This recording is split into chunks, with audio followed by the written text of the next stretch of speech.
Thank you, business networkers, for joining us today on the AI Super Campus podcast, Listening AI Audible, where we dive deep into the future of ChatGPT networking and how AI Audibles can transform the way you grow your business, connect with others, and share your story anytime, anywhere. Stay tuned, because you're about to be part of a groundbreaking brainstorming mastermind session in progress.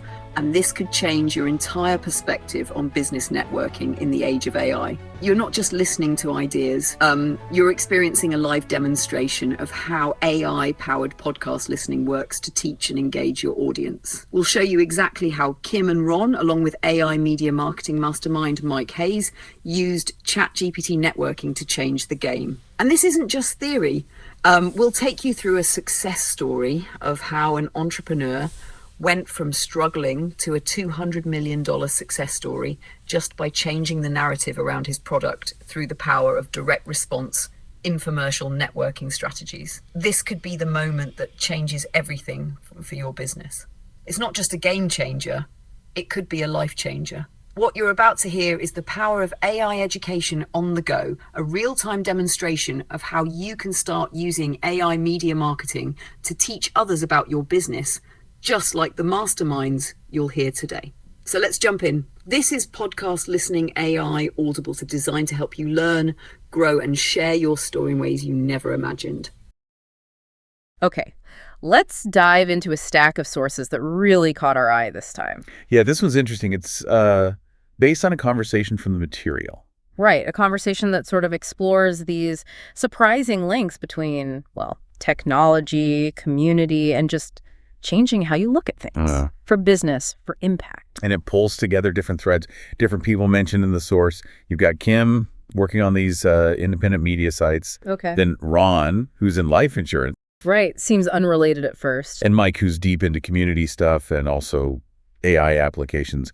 It really does feel like listening in on a brainstorm. Exactly. So our mission here is to kind of walk you through that conversation, pull out the key ideas, maybe find some of those aha moments. Sort of a shortcut to understanding what the source material is getting at. Yeah, how these ideas might connect, maybe spark something for your own work, you know? Definitely. Yeah. Getting those distilled insights without having to sift through it all yourself. All right, so let's jump in. The first big thing they talk about, independent media sites.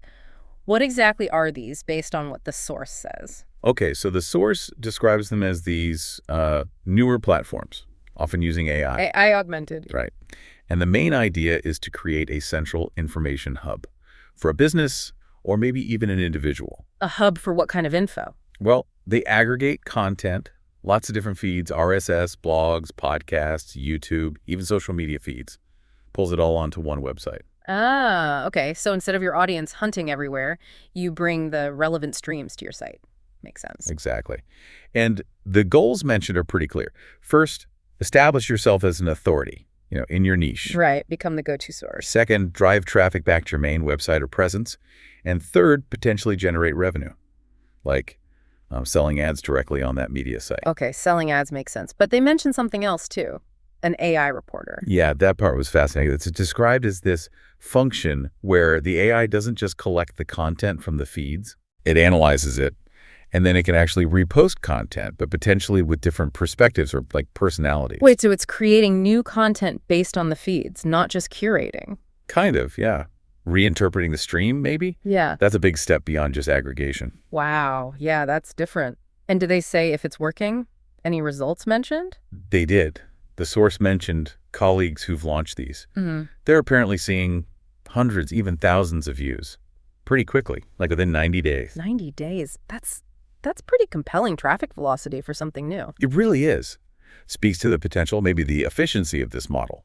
Plus, the source highlighted the control aspect. Control, meaning? You pick the feeds, so you control the incoming information. You can feature your own interviews, and you control the ad space, direct sponsorship opportunities. Got it. Total control over the environment. They did mention one question, though, right? About archives. Yeah, a practical point, like how long does the content from those feeds stick around? Is it archived permanently? Yeah. They noted that needed confirmation. Okay, so a detail to iron out, but the big picture is becoming that central trusted source in your field. Exactly. Positioning yourself as the authority. It's a real strategic move in today's information overload. Okay, so the source then gives a specific example. Let's look at case study number 1. This site focused on sustainable investment news. Right, and this one's directly linked to a digital marketing agency that focuses on climate issues. Ah, so there's mission alignment there. Definitely. The agency even plans to donate 10% of its revenue to climate nonprofits. They mention names like the Sierra Club, World Wildlife Fund. Nice. Okay, so who is the sustainable investment news site for? Who are they trying to reach? The target market seems really specific. Investment advisors, wealth advisors, They're professionals, yeah. but also independent investors, businesses, family offices, basically anyone interested in mission-driven funds, specifically environmental, climate, nature-based stuff. And this connects to something else the source brought up, which I thought was interesting. What's that? That a lot of investors, maybe most people, don't actually know what their money is funding. Is your 401k in fossil fuels, things like that, until you really look. Right. And ESG funds, environment, social governance are presented as the alternative for people who want their investments to align with their values. So the strategy for this media site, sustainableinvestmentnews.com, they mentioned they got the domain. Yeah, good domain. The strategy is to become the hub for that audience. They plan to interview advisors, offer those advisors ad space to reach that specific niche market. Makes sense. And then here's the clever part. Use the site's authority to maybe get those same advisors interested in having their own independent media site. Ah, it's like an ecosystem play. Build a platform, attract the experts, then sell the platform to the experts. Pretty smart. Yeah, it is. Okay, now the second case study seems totally different at first glance, but it connects in weird ways. Love Lafayette and ChatGPT networking. This one's really rooted in a local community thing.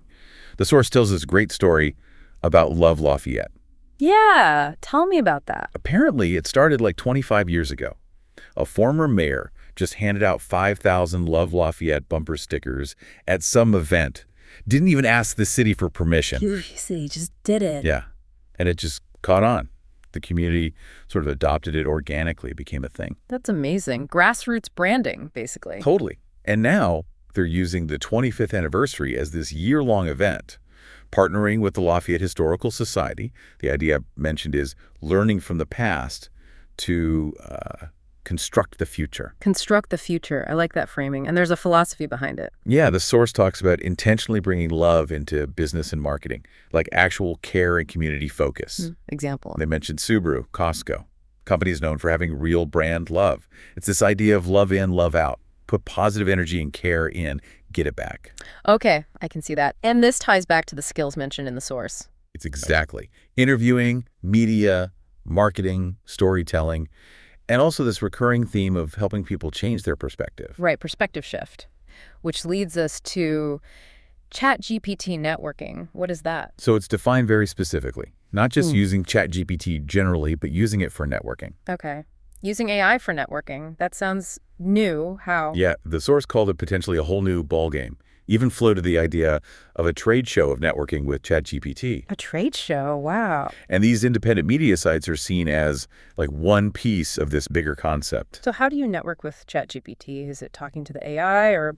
It seems more about using AI tools within the networking process and leveraging platforms like Mike's Instagram with, 60,000 followers to share these ideas, connect people. Ah, okay. So using platforms about these AI networking ideas. Yeah, and framing the whole initiative as this positive refuge from the chaos, trying to attract like-minded, positive people. And they're tying it into real-world community stuff, too. Definitely. Working with the Historical Society, thinking about big local events like the Lafayette Art and Wine Festival, apparently draws 100,000 people. Wow. And looking at how other towns have used art and wine to revitalize.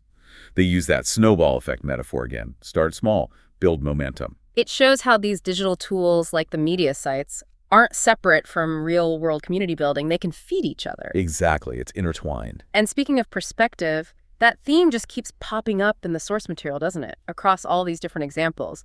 The power of changing perspective. It's really central. The core idea is simple, but yeah, powerful. Change how you look at something, and the thing itself changes. So in the Love Lafayette example, it's changing the perspective on networking from something maybe transactional to something about community and, well, love. Right. And then they apply it directly to Ron's business, FinFit Life, the life insurance one. Yeah, that tagline was really effective. Say it again. Have you ever heard of a life insurance that pays you to be healthy? See? It just stops you. Because, like we said, most people only think about the death benefit. Exactly. It reframes the whole thing. The source talks about combining these two huge industries, health and insurance, to invent this totally different model. Yeah. It's shifting the perceived value. And they use that visual example, too, the trash to art thing. That was powerful. Oh, yeah, the Tom Deininger example from CBS Sunday Morning really sticks with you. Describe it again because it illustrates the point so well. So this artist collects tons of trash from the beach, just piles of junk, glues it all together. And at first it looks exactly like what it is, a pile of garbage. Right, worthless clutter. But then Yeah. he shows you, if you stand in one specific spot and look at the pile, it suddenly forms a perfect shape. A parrot, a boat, something recognizable and honestly beautiful. It's incredible. It just snaps into focus. And it's such a clear metaphor, isn't it? Yeah. Something dismissed as worthless becomes art, just by changing your viewing angle, your perspective. And the source uses that to say, okay, apply that to business, apply it to life insurance, apply it to, well, anything you're stuck on. How can you find that different angle? It's a real challenge because we do get stuck seeing the trash, you know? How do you even start looking for that other angle? That's the million-dollar question. And they even connect this perspective idea to using AI like ChatGPT. Right. It's not just a chatbot. Think of it as an advisor or a therapist or a scheduler. It depends on the perspective you bring to it. And the source had that great tip. Don't just ask it questions. Ask it to ask you questions Hmm. to help you solve your problem. Okay, that's a cool flip. How would that work? Like for scheduling a busy day? Exactly. Instead of just listing tasks and saying, make me a schedule, you might give it your tasks, your constraints, and then ask it to ask you clarifying questions. Like what? Like, what's the real priority here? What time of day do you have the most energy? What does done look like for this task? It helps you think it through. Ah, so it guides your thinking process. Yeah. And then it helps structure the day, maybe time block, create checklists. It's automating more than just the list making. It's helping with the prioritization and structure. That's another great example of changing perspective, changing how you interact with the tool. And the overall message from the source is that life, especially now with AI booming, feels kind of under construction. Under construction. Meaning always changing. Yeah, and it's active. It requires doing things, networking, checking in, following up, not just sitting back, taking action. And this perspective shift, seeing possibilities and taking action, they suggest applying it broadly. Yeah, the source mentions thinking about how this could help different groups, seniors using tech, young people finding work, single moms facing challenges. It's a versatile mindset. Okay, so building on that under construction idea and the love in, love out thing, the source really doubles down on community networking and building relationships. Yeah, it's not just big picture stuff like Love Lafayette. It's also about the small things, like deliberately reconnecting with old contacts. Just grabbing coffee. Exactly. Simple stuff. The source emphasized that, saying, it's not who you know, it's who knows you, which means you have to be out there, be visible, connect. That's so true. It takes effort. I know I sometimes let connections slide. We all do. And they mentioned specific ways people in the source were doing this, like inviting people to events. Remember the Lafayette Chamber Connectors meeting? Oh yeah, the speed networking, musical chairs thing. Sounds fun, actually. Right. And the source gave the details. Lafayette, $20, coffee and croissants included, using local real-world events like that. So leveraging existing structures. Yeah. And also being targeted online, like the idea of finding retired financial advisors on LinkedIn who care about sustainability. For the Sustainable Investment News Project. Exactly. Reaching out, seeing if they'll tap into their networks. They also mentioned connecting with St. Mary's College, promoting that free AI super campus thing for students, building bridges. And thinking about different types of networking, too. Yeah, the source contrasted smaller core masterminds, maybe 5 to 10 people for deeper bonds, with those larger events for broader reach. Different formats for different goals. And the motivation. It came back to that love idea again. It did. Doing things for love as well as for money. Feeling energized by genuine connection. They even mentioned inviting a retired friend, Joel Sachs, just to participate for the camaraderie, for the love of it. That really highlights the personal side of it all. It's not just transactions. No, not at all. Yeah. They talked about being flexible, letting that snowball effect happen in community building. Starting small, letting it grow organically. But maybe needing to manage the size eventually? Yeah, maybe capping groups so they don't get overwhelming. Supporting each other's local meetings too. Just creating deliberate ways to connect online and offline. It helps to see concrete examples, which brings us to the tangible examples and tools mentioned in the source because, seeing is believing. Totally. They gave that example website, casttv.com. CASSTV.com. Right. And how is it described? As really eye-popping, visually impactful. Makes you want to scroll, see what's there. It serves as a kind of model for the independent media sites Kim is building. Okay, so a visual anchor. What about tools? They mentioned using AI for very practical stuff, like using Perplexity specifically to find RSS feeds for setting up one of these media sites. Oh, interesting. Specific use case. Yeah. And also just using the general AI tools, ChatGPT, Gemini, Copilot, for quick tech support, like figuring out why your Zoom background isn't working or some setting on your Android phone, getting fast answers. Stuff that can waste so much time otherwise. Exactly. Speed and efficiency. They also recommended a resource for learning AI. The Coursera one. Yeah, that 5-minute-a-day video series. Yeah. And they noted the expert was visually memorable long dreadlocks, apparently. Made the learning stick. Huh. Little details like that help. And finally, documenting the process. Right, the idea of journaling the journey, Mm-hmm. tracking the growth of these projects, seeing how they evolve, capturing that under construction phase in real time. Turning the process itself into something tangible. You got it. Okay, so let's zoom back out. We've gone through this source material, unpacked these independent media sites as a potential tool. Yeah, for building authority online. We've really explored this core theme of changing perspective, the trash to art, the life insurance reframing, using AI differently. How shifting your view can unlock so much. And we've seen the emphasis on actively building community, networking, making real connections, both online and off. All framed within this idea of actively, consciously constructing your future, not just letting it happen. The source really did weave together technology, mindset, and human connection in some surprising ways. Found connections I wouldn't have expected. Me neither. Some genuinely interesting insights emerged from that conversation they captured. So as you, our listener, are navigating your own path, learning, building, here's something to maybe chew on from this deep dive. A final thought. Yeah. How can you apply this idea of changing perspective right now? Is there a challenge at work, a personal habit, maybe your whole vision for the future that could benefit from looking at it from a completely different angle? What tools might help you do that? Could be AI, could be a simple conversation. Or maybe it's about relationships. Who could offer you that fresh vantage point? And maybe, just maybe, how could embracing the idea that your own path is under construction, that it's okay for it to be messy, evolving, actively built, how could that empower your very next step? Something definitely worth reflecting on. Lots of possibilities there.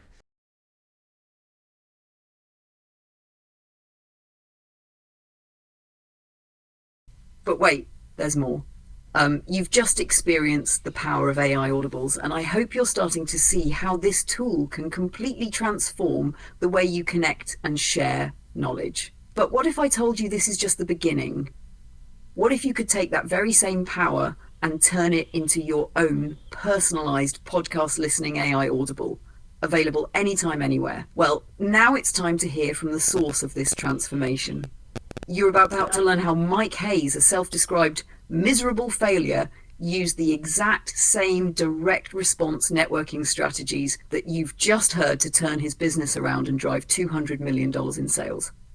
Mike did this through his conversational infomercial approach, showing how to connect deeply with an audience and turn those connections into loyal customers and clients.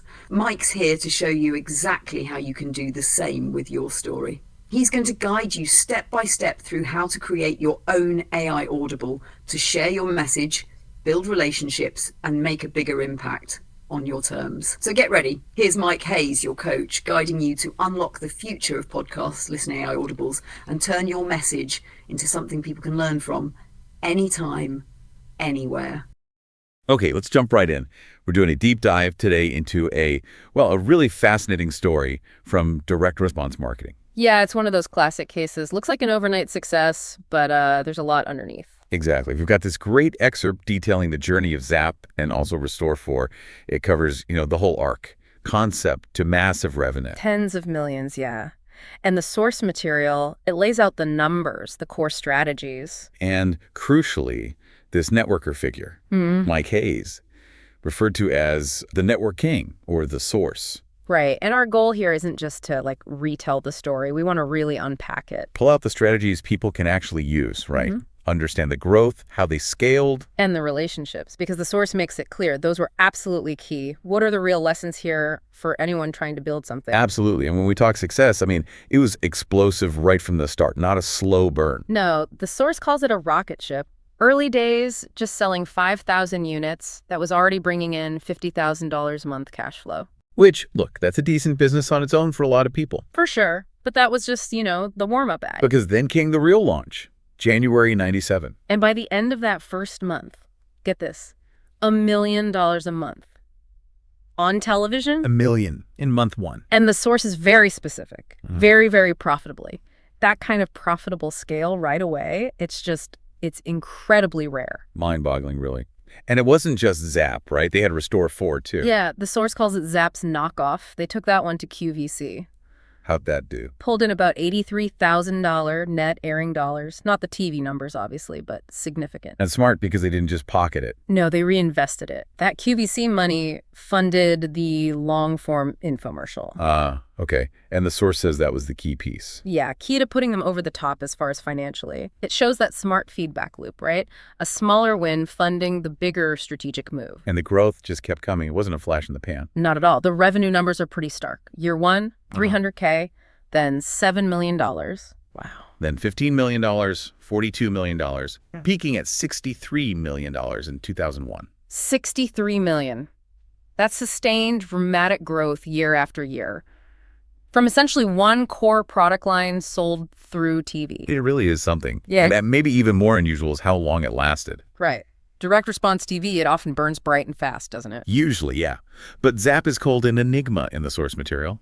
Because It ran continuously, on air for 5 straight years, never took a day off. 5 years maintaining profitable DRTV advertising for that long, that's highly unusual. Extremely. And even in year 4, the source mentions it was still hitting peaks, like $485,000 a week, profitable. So years in, still almost peak performance, not just limping along. Exactly. Still a powerhouse. And they didn't just stick to TV either. The source mentions retail. Yeah, they made the leap into Costco, made their first $1 million there. So build the engine on TV, then find other channels. Smart diversification. Okay, so garage to $63 million. How? The source really hammers on this idea, doesn't it? Products don't sell themselves. Exactly. It's all about the value proposition, the USP. And this is where that cleaner versus restorer idea comes in. I thought that was brilliant. It really is. Someone apparently balked at paying $20 for a tile cleaner. Makes sense. And the insight shared is, yeah, you can't really sell a simple cleaner for $20 via DRTV to a mass market. But you can sell a restorer for $20. Right. Because the customer's mental math is totally different. A cleaner, it's just maintenance, maybe worth a few bucks. But a restorer. A restorer, as the source points out, saves you potentially thousands. The cost of replacing a bathtub, a shower, a sink, suddenly $20 looks incredibly cheap compared to that alternative. That's the core of it, isn't it? The product was a cleaner, technically, but they didn't sell it that way. Nope. They sold the transformation, the massive savings. And that slogan captured it perfectly. Don't replace it, restore it. Exactly. Identified the niche, hammered the value. It wasn't about the formula. It was about the financial win for the homeowner. So smart. But okay, even with all that money rolling in, their operations sound surprisingly grounded. Yeah, conservative is the word the source uses, which is kind of counterintuitive when you're doing $1 million a month. Counterintuitive is putting it mildly. The source says they didn't even quit their day jobs right away. Can you believe it? $1 million a month and still punching the clock. It completely flies in the face of the usual scale-up story. Right. And working out of garages initially. 2 garage offices, yeah, before getting a proper space. And the core principle mentioned was just be conservative. Put most of the profit away for a rainy day. No flashy spending, no huge overhead, just because the revenue was there. It suggests a very deliberate, risk-aware approach, even with that crazy top-line growth. It wasn't about looking big, it was about being solid. And a big part of generating that volume, that sheer scale, comes down to automation, or what the source calls the sales robot. I love that term, the sales robot, the commercial or infomercial itself. Yeah. And the advantage is pretty clear, right? Humans have limits. We need sleep. We work shifts. A sales robot doesn't. It works 20/47. That's the power. The source talks about the kind of money it could bring in, like $35,000 on a bad night. 35 grand while you sleep. And a couple $100,000 on a good night. Right. Just generated by the robot, working tirelessly. That puts the volume into perspective. And the unit numbers are wild, too. Selling 2,000 to 3,000 units on a Monday morning, hitting 10,000, maybe 15,000 units on a Saturday. Just churning out sales. That's how you hit those huge revenue figures. Yeah, the source puts it up there with other massive DRTV hits like Tybo, Coral Calcium. Yeah. It was playing in that league. Okay, so strategy, value prop, automation, all crucial. But the source is really clear. None of this happens in a vacuum. You need support. Absolutely, especially in this industry. Direct response is described as close and tight-lived. Meaning it's hard to break in. Yeah. Hard to get the right info. Extremely. How to make the spots, where to run them profitably, who the key players are. That information is guarded. Often costs you like a percentage of your business. And this is where the networker comes in again. My case. The source. Exactly. He's credited with providing that essential access, making the introductions in an industry that's otherwise pretty closed off. And the speaker in the source material is really open about this, admitting they failed trying it alone. Twice. Failed twice before meeting Mike Hayes, which says a lot. And that analogy they use, the bellows. Thought that was great. It really paints a picture, doesn't it? Mike Hayes was the bellows. They had the spark, the idea. But he provided the wind, the connections, the guidance, the access, especially when time was running out for them. Turn that spark into a real fire. But it's also clear he wasn't just some kind of magician, right? No, the source clarifies that. He wasn't a hero figure who did it for them. You still needed common sense, a good product, the drive. His role was guidance and opening doors. Right. And the source appreciates his approach, like holding your hand sometimes, but also kicking you in the butt when needed. Telling you what's real and what's not real. Providing that vital reality check. Which is invaluable, and it leads to that point about perseverance. You just can't give up and you can't quit when you fail the first time, especially if you know you have something good. And trying to figure out this tough industry alone, it's expensive. Potentially hugely expensive. The source contrasts maybe spending $300,000 just to find out you were wrong. Versus the minimal cost of getting involved with the networker, Yeah. which gave them a much safer, guided way to test things. Makes sense. More conservative, less risky. Okay, so professional network, crucial. But the source also brings up something else, equally important. Personal support. Yeah, great support at home. This is presented as almost like foundational. Non-negotiable, maybe. Especially for something this high risk. Seems like it. The specific example is the speaker's wife, Mary. Her attitude sounds amazing. Whatever you want to do it. I know you'll land on your feet. Just total belief. Imagine having that behind you. The source points out if your partner is constantly negative or risk averse, that's almost impossible to push through. Yeah, that constant headwind at home would be draining. But Mary was not risk averse at all. Her belief was a wonderful whole thing to have. It's a good reminder that success isn't just business tactics, that personal foundation matters a lot. Hugely. Okay, so wrapping up the practical side, investment and common sense. Right, the reality check. Marketing costs money, no way around it, especially in direct response. Yes, spend to reach people. Yeah. The goal, they say, was getting costs to the bare bones minimum, but crucially, not less than what was needed for a successful launch. Finding that balance. Yeah. And it comes back to not going it alone. Definitely. Trying this industry solo is framed as just foolish. Right. It will eat you up and spit you out, the source says bluntly. Even if you're tough. The speaker admits they were close to quitting before meeting the networker. So yeah, there's industry knowledge you need, but a lot of it, according to the source, is just common sense. The catch being? Not a lot of people have common sense. You need at least a pound of it, they say, to do well. Maybe that's where the guidance comes in again, bringing that external dose of common sense. Could be. Okay, so let's tie this all together. We've seen this incredible ride with Zap and Restore 4. Yeah, leveraging that powerful value proposition. Restoration, savings, not just cleaning, building that amazing sales robot for automation. Seeing that surprisingly conservative approach, even during massive growth, and really understanding it wasn't a solo effort. Needed that key networker, the bellows, to navigate a tricky industry, and absolutely depended on that support at home. It's a fascinating mix, isn't it? Market insight, solid execution, timing, guidance, and that personal bedrock.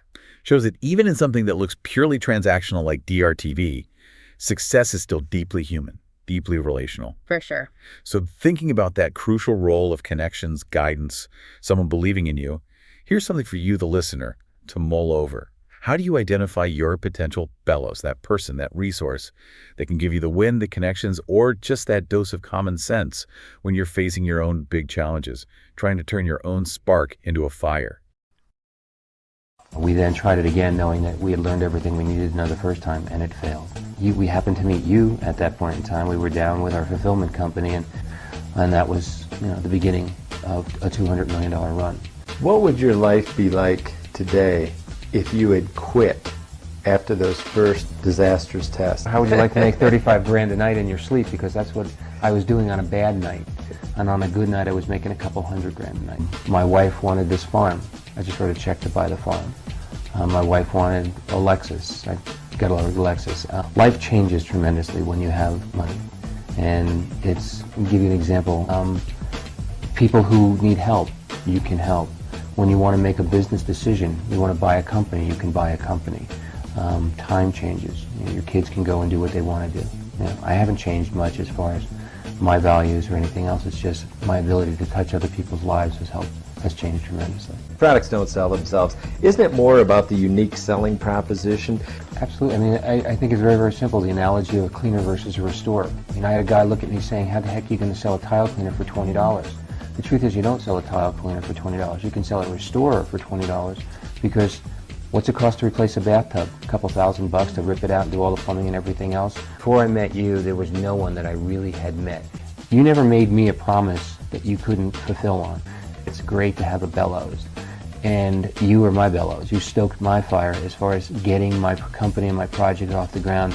You introduced me to everybody, and without which the wind would have blown my fire out because time was just working against me. And the fact that you came into my life when you did was that bellows, that there was still a spark left, and I was able to blow that spark into a very big fire and burn the house down. The reality is I did. We've worked really well together for many, many years, and I will give a recommendation to you, one of the best, if not the best out there, if not the only person out there that will hold your hand when it's appropriate and kick you in the butt when you need it and tell you what's real and what's not real. You can't give up and you can't quit when you fail the first time. It's one of those things that when you sit down and look at what you do, you're a fool to try it alone. This is an industry that will eat you up and spit you out no matter how tough you are, and I'm a pretty tough guy when it comes to business. It was eating me up, and the reality is I was about to quit till I met you.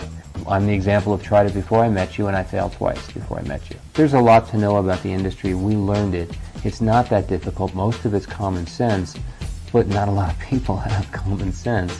But if you have a handful of common sense, or a pound of it at least, you can probably do well in this industry.